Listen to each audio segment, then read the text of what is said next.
Okay, so I'm just going to be running you through the first section of my sketchbook, so mainly the initial research and why I picked this project. So it's running so it'll be about the 27th of Feb to about the 4th of March 2017. So yeah, get started. It's just, I feel I can explain myself better vocally rather than writing it all down. And yeah, so we'll get going. So my project is called We All Make Marks, and it's based around this one quote from Sherlock. So if you can't see it, I'll read it. Taking your own life, interest in expression, taking it from who? Once it's over, it's not you who will miss it. Your own death is something that happens to everybody else. Your life is not your own. Keep your hands off it. So this quote initially stood out to me while I was watching the show. So I was watching it and obviously this quote was said, and it's just a really meaningful quote. So it has many different links, so it could be linked to mental disorders, suicide, self-harm. The quote itself does contain a rhetorical question, so it could suggest that he's reaching out for help, he's talking to himself while talking to someone else.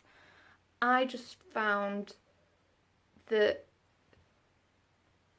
looking into a quote or into a project based around suicide and mental health could be a good way to deal with stigma, look into it, learn about it, and find out how it's represented. And I have looked into it. Initially I did do some research, and a lot of the time mental health, suicide, everything like that is represented through paintings, illustrations, drawings of someone in pain or scared or hurt, physically a person within a drawing.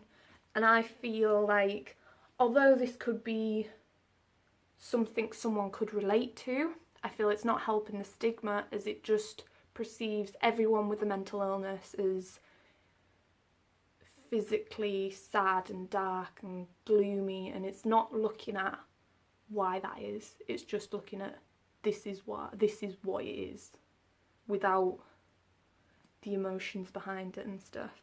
So this quote in itself, basically, I want to look at the marks people make after or while someone is suffering.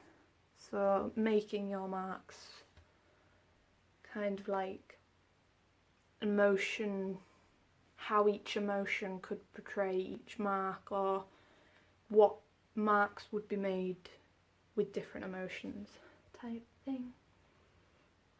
But yeah, so I then went on to look at some different ways in which this could be represented.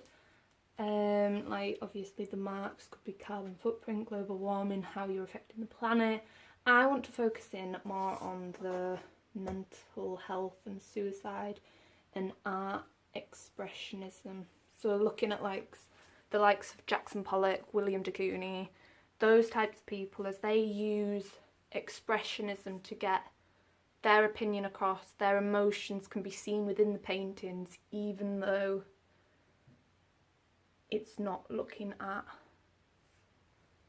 a physical person or illustration or drawing. It's just marks, but you can see what they're feeling within their work. Okay, so yeah, just a couple of bits and bobs, like marks made every day. Look into different mental health issues, so depression, schizophrenia, anger, anxiety, bipolar, that sort of stuff. But yeah, I then went on to look at different tones very quickly. So I used two different pencils, 4H and 6B. Obviously the tones are very different, and the dark tone of the 6B could represent more pressure on the pencil and more angry emotion, where the lighter one's more soft and more gentle and more loving. I just quickly did the different marks and the different tones to see what they would look like.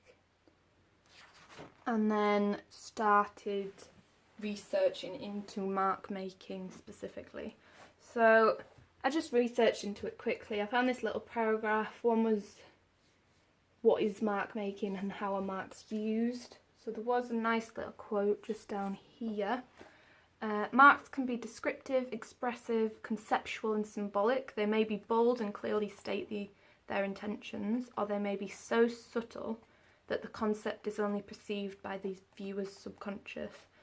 I really like this quote because it relates to this type of project. It relates to suicide and mental health, as generally it goes amiss. It's living in people's subconscious. They may think about it and realise it, but they don't do out about it because it's not seen. It's not like someone's broken a leg and you can physically see the damage that's been done.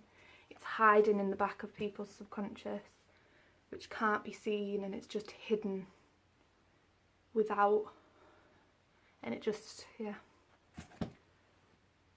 without, like, if someone looks back, they may see it and finally realise once it's too late. So yeah, basically. I also did, again, quick samples using dark pens, different tones again, colours, and then just pencil crayons at the end. So just to get the different tones, the different marks, and what's available with the simplest techniques. I do quite like the use of different coloured pens, even though you can get different tones with the same pen. I do like the look of that.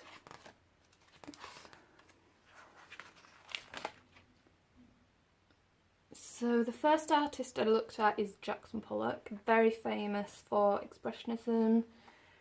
Again, he works on a large scale, so, and again there's a bit down here.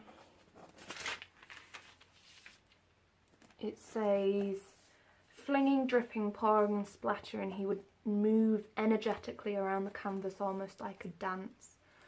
So within his work, he's using his body emotions, he's using the movement and how different movements could portray within his work. So you're using the flinging, the splattering, everything like that. It could represent different angles, different emotion, different movements can all be seen within his work, almost like a dancer would want to get the emotions through their movements to the viewer. I did a couple of samples on a small scale. They're not very impressive or as expressive as the work of Jackson Pollock, but I did try to replicate the splashes within the movements. It is on a small scale, and I would quite like to look at a small scale to start with, just to get the detail and specific little details that might go amiss within the subconscious of a large piece, and I want to specifically view them and look into them and see how those little details would change a piece altogether. I would like to look at movements and the different emotions behind each movement on a larger scale, but I could come back to that. But yeah, I want to distinguish which marks and which expressions go together and what people associate with different marks, basically.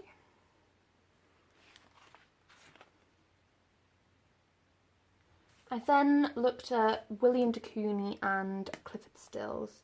So both of them, again, large-scale artists. Clifford Stills is known for working around the human condition. So he looks at creation, life, struggles and death to inspire his work. And he first started painting just after the World War II. So a lot of the emotion and the grief and the heartache comes through in the rough lines down at the bottom. And the simplicity of his paintings just kind of work, in a sense. like within his paintings you can see the expressive brushwork and the rough lines and everything. I did try and recreate this ever so slightly. Obviously it's my own interpretation, so the colours are a bit naff, but I do really like how he gets the block colours and what the colours could represent, and then you could potentially layer this on top. I do really like this, and it kind of relates to my project because I want to go into the human condition, more of a mental condition of humans, so the mental states, the emotions, and I feel like I could link the use of the rough lines and block colours within this. Okay. Franz Klein, again a large scale artist. Came about just after William de Kooning. I do really like his work, especially the black and white ragged lines. I feel like there's a lot of expression and emotion within these pieces, and then some of them's just kind of like been ripped up and put back together, and the raw edges of the paper kind of again adding emotion to the piece. I did try and recreate this one here. Obviously with my rubbish paints it's kind of come through, but I do like the effect of the layered colours and the textures and how they change and how people perceive or portray different emotions it could represent to or relate to. But yeah, really like that one. Okay, so after looking at the initial research, I did a little bit of research into what people link each emotions to. So I wasn't very specific. I went around asking people to just fill in the sheet that I created. So it's just got excitement, happiness, loved and content along the top, sadness, anger, embarrassment and scared along the bottom. And I just went around handing this out to different ages, different male and female obviously, and I wasn't very specific when asking people what to do. So I just kind of went, just fill out this, how you feel it represents that with the mark, basically. And this meant I gathered quite a large range of research. Throughout the little booklet that I've got here that I collected, there is quite a lot of different themes coming about. So you can, looking through, you can see some of these could be the pen pressure. So specifically excitement, anger and embarrassment and sadness generally. Anger specifically, the pen pressure used in this one was like hard. Like people went at it, and you can tell by the excessive going over it how people perceive anger, and it just, again, the pen pressure down. Even some people even then ripped a hole through the page, and this is obviously their representation of anger, as well as this. These three here, so happiness, loved and content, they were generally more soft and gentler lines, and loved especially generally was whole shapes. So you have whole shapes which could perceive how people feel more together. Again, whole shapes. And like one and whole when they have people to love them or love people. As well, a lot of the time, the bottom row along here, the sadder emotions or the darker emotions, however you want to look at it, were lower down in the box, and then the top ones were higher up in the box, never normally central, which is a theme that continued through quite a lot of the book. As well, the bottom ones were more angled downwards and flowing downwards, where the happier emotions were flowing upwards in a more uplifting light. But yeah.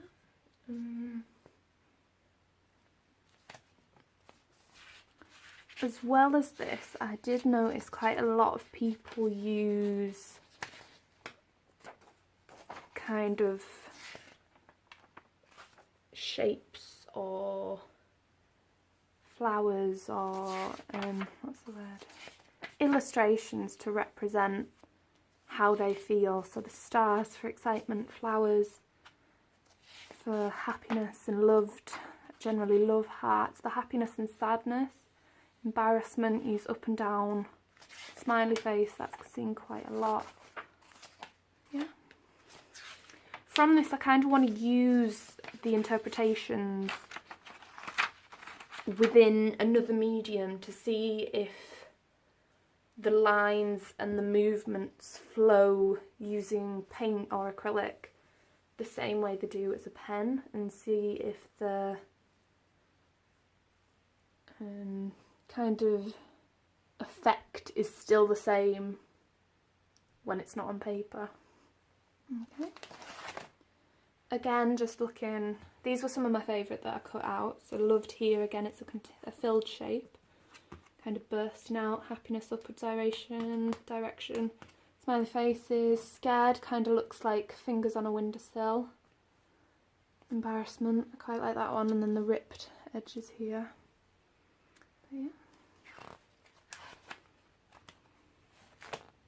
So after you fill it, getting people to fill them out, I did go on to experiment using those marks. Here I looked at two different emotions, so anger and loved, using two different tones. So this was more of a darker tone, adding more black, and then a lighter one using more white, and then the same again here. So with the anger here, these two, I used more aggressive layered technique, because generally it was pressed down hard, it was over and over again, just layering up the emotion, and I feel like this worked. With the two different pigments, I feel like the lighter one you're able to see more of the detail, more of the texture, which portrays more of the expression and the emotion which I was trying to get across. With those two, I feel like you can kind of relate to them, like it's easy to understand what emotion is trying to get across. And with these two here, so the more loved, it was harder to get right, mainly because unlike the anger, a lot of people were gentler. It took them only one time, they weren't using as much pressure. It was one stroke, as you can see here, it was one stroke, and you can't really go over the top of it unless it starts to get, not ruined, but different emotions are start to be seen. So obviously I failed a little bit here and kind of went over that, and it just kind of builds upon, and you can't see how much of the real and emotion that was supposed to be is coming through. But yeah, I do like the softness that this gives. Obviously it's the darker pigment, but I feel like the softness is still portrayed through, and it doesn't matter how much darker pigment or lighter pigment is used, it still shows through with the motion, which is what I want, ultimately what I wanted to see. And yeah, so that's them two. I did then do some other tests using a pink pigment and a blue colour.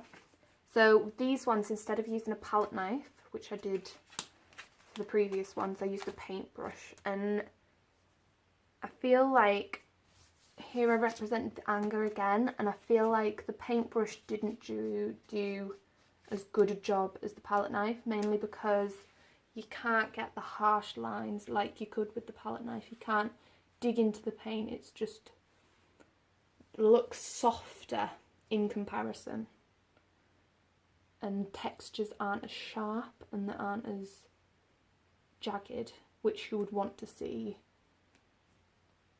if you wanted to represent anger. I then looked at loved again, and with this one it still gets the emotion across without the sharpness of the palette knife. So you could go over it again and the softness is still there, even though it's built up upon, and it does look kind of vivid. Again, the smooth lines you could see. Ultimately, I don't think I like the effect that the brush gives in comparison to the palette knife, just because the palette knife makes the marks more obvious, it makes it more vivid, and you're able to see the movement and the looks sharper compared to the softness of the brush. Okay, so we'll stop there. Hope you enjoyed it. First instalment. Okay.